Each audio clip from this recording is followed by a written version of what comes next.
तो हेलो दोस्तों, मैं आपको बताना चाहूँगा जो राहुल गांधी ने इलेक्शन कमीशन पर सवाल उठाया था, बोला था कि वोटों की चोरी हुई है, गलत तरीके से वोट डाले गए हैं। उस पे इलेक्शन कमीशन है उसने जवाब दिया है कि ज़्यादातर लोगों के हाउस नंबर हैं वो ज़ीरो ही होते हैं। जो लोग फुटपाथ पर रहते हैं उनके नंबर ज़्यादातर ज़ीरो ही होते हैं। आपको मैं उस बयान को दिखाना चाहूँगा, पूरे बयान को सुनिएगा और क्या क्या बोला है इलेक्शन कमीशन ने। फेक एड्रेस मतलब एड्रेस है ही नहीं, या फिर हाउस नंबर जीरो। तो आपने कभी सुना है हाउस नंबर जीरो?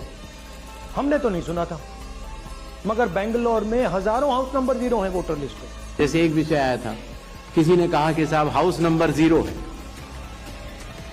80,000 लोगों के हाउस नंबर जीरो है, इसीलिए वो फर्जी है। अगले दिन कई सारे मतदाता खड़े हो गए, उन्होंने कहा नहीं साहब, हम तो यहां रहते हैं। Zero number. आपको पता है इस देश में करोड़ों लोगों के घरों के पते के आगे जीरो नंबर है। क्यों? क्योंकि पंचायत, म्यूनिसिपैलिटी, जिस घर में वो रहते हैं उन्होंने उनका नंबर नहीं दिया। शहरों में अनऑथराइज्ड कॉलोनीज हैं जहां उनको नंबर नहीं है, तो वो अपने फॉर्म में क्या पता भरें? तो चुनाव आयोग के निर्देश कहते हैं अगर ऐसा कोई भी मतदाता इस देश में है, चुनाव आयोग उसके साथ खड़ा है और उसको नोशनल नंबर देगा। और चूंकि कंप्यूटर में जब उसको भरते हैं तो वो जीरो दिखता है, इसका अर्थ ये नहीं है कि वो मतदाता नहीं। इसी तरीके से जिन लोगों के पास घर नहीं होता, आप लोग भाग्यवान हैं,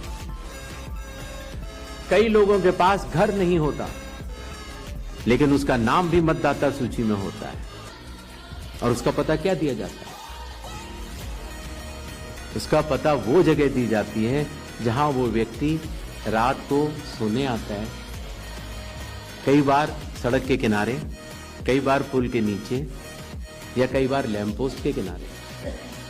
और फिर अगर ये कहा जाए कि वो फर्जी मतदाता है, ये हमारे गरीब मतदाताओं, बहनों, भाइयों और बुजुर्गों के साथ एक बहुत बड़ा खिलवाड़ है।